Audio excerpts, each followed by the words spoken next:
Hello guys, welcome back to my YouTube channel. So ఈ video వచ్చేసి మేమైతే రీసెంట్గా అమ్మపల్లి టెంపుల్కి వెళ్ళామన్నమాట. మీలో ఎందరు అమ్మపల్లి టెంపుల్కి వెళ్ళారో నాకు కామెంట్లో పెట్టండి. మేమైతే ఫ్యామిలీ అందరితో వెళ్ళామన్నమాట. నేను ఈ టెంపుల్కి రావడం ఫస్ట్ టైం అనమాట. అండ్ మేము స్పెషల్ పర్పస్ కోసం వచ్చామన్నమాట ఈ టెంపుల్కి. అదేంటో చెప్తాను. ఇది కార్తీక మాసం కదా, కార్తీక మాసంలో వనభోజనాలు ఈజ్ పక్కా అనమాట. సో మేము ఫస్ట్ టైం వనభోజనాలకి అమ్మపల్లి టెంపుల్కి వచ్చామన్నమాట వనభోజనాలు చేయడానికి. ఇప్పుడు ఈ గుడి గురించి చెప్పాలంటే, సో అమ్మపల్లి టెంపుల్ వచ్చేసి సీతారాముల టెంపుల్ అనమాట. ఈ గుడి వచ్చేసి 13వ శతాబ్దంలో కట్టారనమాట. గుడి లోపలికి వెళ్ళాక ధ్వజస్తంభం ఉంటుంది. మేమైతే స్పెషల్గా కార్తీక మాసం అని వెళ్ళామన్నమాట టెంపుల్కి. మా అమ్మ వాళ్ళు ఇంకా మా పిన్ని వాళ్ళు అత్త వాళ్ళు అందరూ దీపాలు ముట్టించారనమాట అక్కడ. సో ఆలయ ప్రాంగణంలో వచ్చేసి 30 అడుగుల గోపురం ఉందన్నమాట. ఆ గోపురమే ఈ గుడికి అట్రాక్షన్ అనమాట. ఇక్కడ వాతావరణం వచ్చేసి ఎంత పీస్ఫుల్గా ఉందంటే చాలా మంచిగా ఉంది. అంటే మొత్తం చెట్లు అవన్నీ నిండిపోయాయి అన్నమాట. చెట్లతో మంచిగా కన్స్ట్రక్ట్ చేశారు పాతకాలంలో. ధ్వజస్తంభానికి కిందనే హనుమంతుడు ఇంకా గరుడమంతుడు పక్కపక్కనే ఉన్నారు. నేను అక్కడికి వెళ్ళి విన్నది ఏంటంటే, ప్రతి సండే అన్నదానం అన్నమాట అమ్మపల్లి టెంపుల్లో. ఇలాంటి మంచి ఆర్కిటెక్చర్ ఉన్న టెంపుల్ మన తెలంగాణలో ఉందంటే మనకి చాలా గ్రేట్ఫుల్. ఇప్పుడు ఈ గుడి వచ్చేసి ఒక పర్యాటక స్థలంగా మారింది. ఇక్కడ చుట్టుపక్కల ఉన్న వాళ్ళే కాకుండా వేరే రాష్ట్రాల నుంచి కూడా వచ్చే వాళ్ళు ఉన్నారనమాట భక్తులు ఈ గుడికి.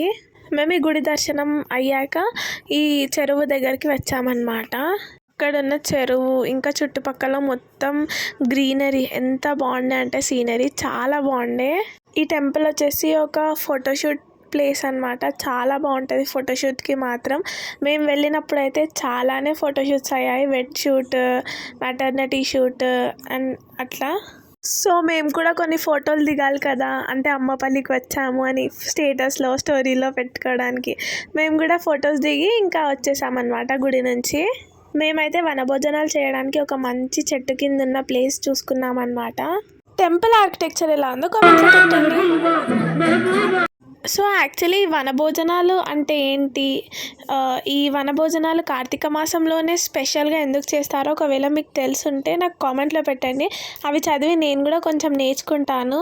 సో నాకు తెలిసిన కొంచెం నాలెడ్జ్ మీకు షేర్ చేస్తాను.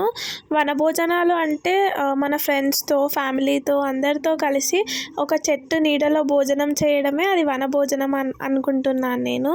ఈ వనభోజనాల ప్రోగ్రామ్కి మా వాళ్ళు ఏమేమి చేశారో చూడండి. ఫస్ట్ రైస్, పెరుగన్నం, పులిహోర, మిక్చర్, టమాటా చట్నీ, జలేబీ, సాంబార్, పాలకూర పప్పు, ఇలా ఇన్ని వెరైటీస్ చేసి మాకు పెట్టారనమాట. సో కార్తీక మాసం అనగానే వానలు ముగిసి ఇంకా వెన్నెల రాత్రులు మొదలవుతాయి అన్నమాట. మర్రి, మారేడు, జమ్మి, నేరేడు ఇంకా ఉసిరి చెట్ల ఇలా ఇంకా రకరకాల ఔషధమైన చెట్ల కింద భోజనాలు చేయడం ఈ కార్తీక మాసం వనభోజనాల స్పెషాలిటీ అన్నమాట. పరిశుద్ధమైన ఆరోగ్యమైన ప్రాణవాయువునిచ్చే చెట్ల కింద తింటే ఇంకా ఆరోగ్యంగా ఉంటామన్నమాట. అమ్మపల్లి తర్వాత మేమైతే సిద్ధులగుట్ట వచ్చామన్నమాట. ఇక్కడ ఉన్న ప్రత్యేకమైన దేవుడు వచ్చేసి వెండికొండ సిద్ధలింగేశ్వర స్వామి, అంటే మన శివయ్య అన్నమాట. ఇక్కడ కూడా ఆర్కిటెక్చర్ అయితే చాలా బాగుండే. మొత్తం వెనకాల సైడ్ మొత్తం కొండలు ఉండే అన్నమాట. ఇంకా ఈ గుడి గురించి మీకు ఏమైనా తెలుసుంటే కామెంట్లో పెట్టండి, నేను తెలుసుకుంటాను. వెనకాల కొండలు చూస్తే మాత్రం చాలా మంచిగా అనిపిస్తుంది. అది ఎన్నో ఇయర్స్ బ్యాక్ కొండలు అన్నమాట. ఈ టెంపుల్కి సిద్ధులగుట్ట అని పేరు ఎలా వచ్చిందంటే, అప్పట్లో సిద్ధులు అంటే సాధువులు ఇక్కడ తపస్సు చేశారనమాట. అందుకే ఈ ప్లేస్కి సిద్ధులగుట్ట అని పేరు వచ్చిందనమాట. మీరు కూడా ఈ 2 టెంపుల్స్కి వెళ్ళుంటే కామెంట్లో పెట్టండి.